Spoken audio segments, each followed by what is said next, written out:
We also have Ashish Bhandari, the MD and CEO at the Thermax Group, joining in next. Ashish, hi, morning. I don't know if you were able to catch our interaction with Mr. Hitesh Doshi from the Worry Group, but wanted to understand, given that we are at the perhaps brink of the manufacturing renaissance here in India, tell me, what role do you see the Thermax Group playing in the next 3 to 5 years? Good morning, Aisha, Nikunj, everybody else on the call. Thank you very much. And I did catch a little bit of the end of the discussion with Worry. It was quite interesting. And I loved his comments as well. For Thermax, because we are a company that has been part of India's energy spectrum for more than 50 years. As we look at the future, we see our role very clearly as one that balances energy availability with energy sustainability. So energy transition related technologies, not just green, but how do you make the existing carbon footprint greener, more efficient, better? How do you do more waste to energy related projects, biomass, renewables? How do you make coal cleaner? All of these solutions are part of what Thermax looks at for the future. Very basic question, Ashish. Everybody is excited after COVID, whether it is pushed towards manufacturing Atmanirbhar or China Plus One. For Thermax, what has changed? And do you think the excitement in the markets, excitement by our shareholders, and in general, the excitement in the industry, is that a real deal? I think we've been asking that question now for a couple of years. It was first the recovery from COVID. Now, is it real?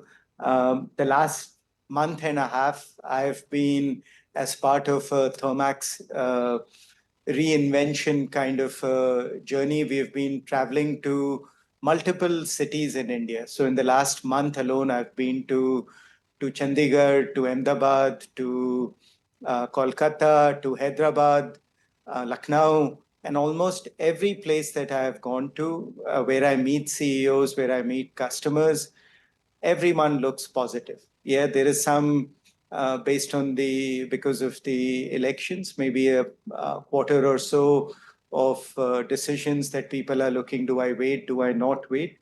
But almost every customer, every segment that I speak with, they're bullish about their future, they're looking to invest. And that is a sense of optimism that I haven't seen for a very, very long time.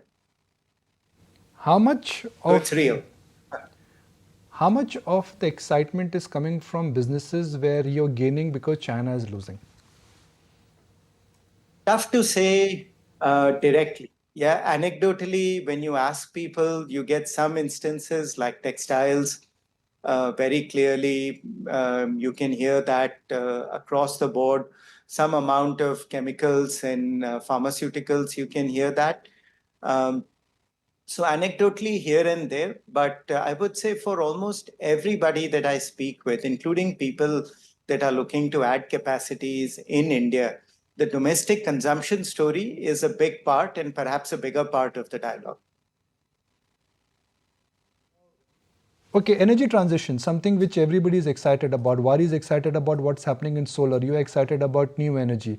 How much of the energy transition, new age business is going to be the needle moving business for Thermax in the next 3 to 5 years?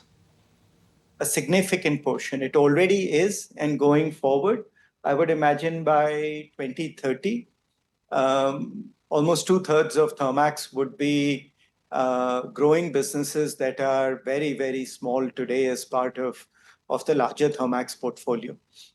So we expect to drive almost every one of these newer areas that we are getting into. And they're not necessarily, there are solutions around even cooling. Yeah, how do you do industrial cooling in a very energy efficient way? They're not necessarily hydrogen or solar based. There are a variety of new ideas and capabilities that the market is ready for. And these will drive the growth for Thermax going forward. So can I say the manufacturing, at least the area which you represent, it is at the cusp of a multi-year growth, and it is like saying, somebody identified IT or TMT sector in 1995 and 1996, and before it got topped out, it actually enjoyed 5, 6, 7 years of a mega bull run. Do you see that kind of an excitement in the business and the sector and the areas which you represent? I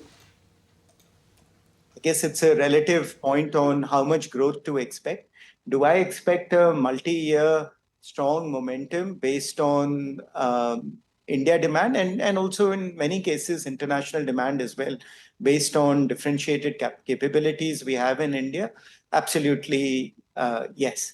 I think every sector that we look at, and the biggest statistic that is getting quoted around a lot is that India has to build three new Indias in the next 25 years. What we have done in the last 75 years, we need to build three of those Indias in the next 25 years, which means the demand for everything, not only steel, cement, how do you make water cleaner, how do you recycle more water, desalination, how do we make our air cleaner, almost every part of the puzzle.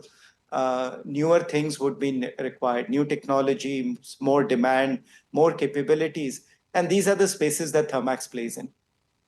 Absolutely. And a lot of questions coming in from there, really, Ashish. What's the energy of the future? Because you said that a lot of models and, energy sources are being tested around right now. And then B, I mean, your current order balance is about 10,000 crore rupees. In the next 5 years, what could be this figure? I'm guessing you are already penciling in a manifold growth. So we have not actually put in a specific number on size over the next 5 years. We have done extensive work on what this period will look like, but our focus is on what capabilities we want to develop by which portion and how these markets will unfold, how the larger growth will come about. We will see, but the capabilities is something that we can focus on developing, and what money we need to be able to focus on these capabilities and build them out and making sure that we have access to funds, we have investment capability in that. That is our focus. In terms of how big the backlog will be, what would the size of the business be, is almost a secondary discussion. I would actually want to talk about the first part of what you talked about, which is what will that energy basket look like in the future? And there, especially if we take the next 5 to 7 years, there is still quite a bit of uncertainty. First, there is uncertainty around coal. What will the future of coal be? And as we look right now, India is going through a phase where we will be investing in coal, which wasn't something I would have said a couple of years ago also. There's a big set of investments that are coming in coal. Most of these in large supercritical power plants driven by PSUs and related large companies. There is also demand across the board for clean coal related technologies, including coal gasification and FGDs and variety of related technologies. The one which is not that clear is how carbon capture will come about and whether carbon capture will have a big role in India or not. The other big question is role of hydrogen going forward. And how big can hydrogen grow? We are all making investments, but the cost of hydrogen coming down is a very big open question, along with some of the policy decisions that are needed to drive hydrogen to scale. One more that I can refer to is just this push on biofuels in every sector that we look at, whether it's bio-CNG, bioethanol, bio-related aviation fuels and the like. The whole space has got a lot of new technology, but again needs policy support and variety of other interventions. So the theme is policy. What will it do? How will green financing come into play? What role will it take? What technology decisions pan out or not pan out? So overall, a very, very exciting period as we look at, one that comes with some amount of risk as well. All right, let me also welcome on board to the discussion. We have with us Mr. Kumar Subbiah, the CFO at CEAT, and we've also got Mr. Keshav Bhajanka, Executive Director at Century Plyboards, joining in. Good to have you both on board. Mr. Subbiah, just want to start off with this overall potential for India. We've got transparency, scalability, quality, and tech when it comes to really capitalizing on manufacturing. How are you looking at the overall picture when it comes to the India manufacturing story versus some of the other countries?